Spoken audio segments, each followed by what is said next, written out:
کو دا وظیفه پابندۍ سره کوي نو الله جل جلاله به د مخلوق د ظلم نه محفوظ ساتي. یو کس په تاسو باندې ظلم نشي کولی.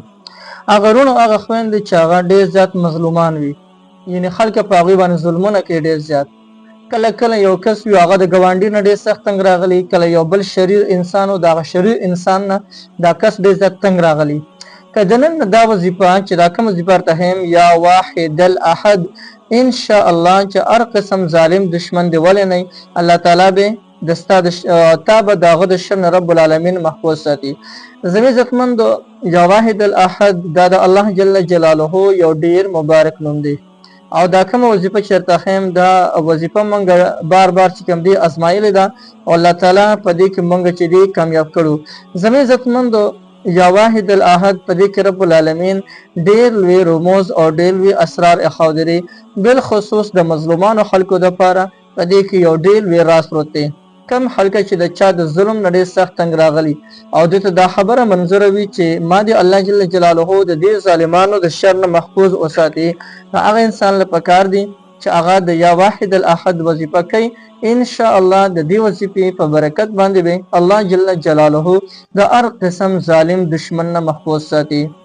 زموږ عزتمندو کله کله یو انسان یو ډیر سخت مصیبت او خفګان کې ګیر وي او دی وایي چې دغه مصیبت او خفګان نه زه خلاص شم، هغه پریشانۍ نه زه خلاص شم.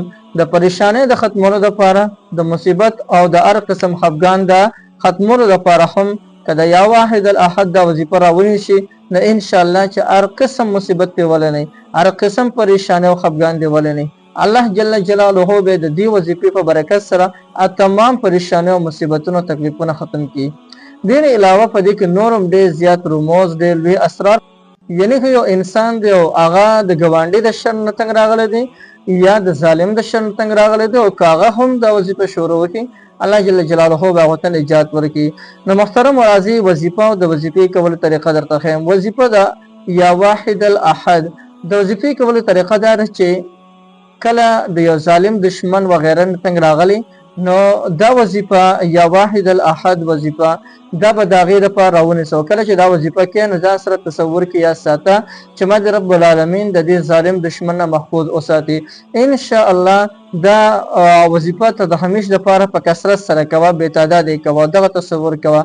الله جل جلاله به الله جل جلاله دغه دشمن چې تا تکلیف رسي یا به دستانه منې کي، تا ته به ظلم نه کوي او تکلیف په تا ته نه در رسي او که منې نشه الله تعالی به په خپل ځان باندې اخته کي، ته به د تصور نه وځي.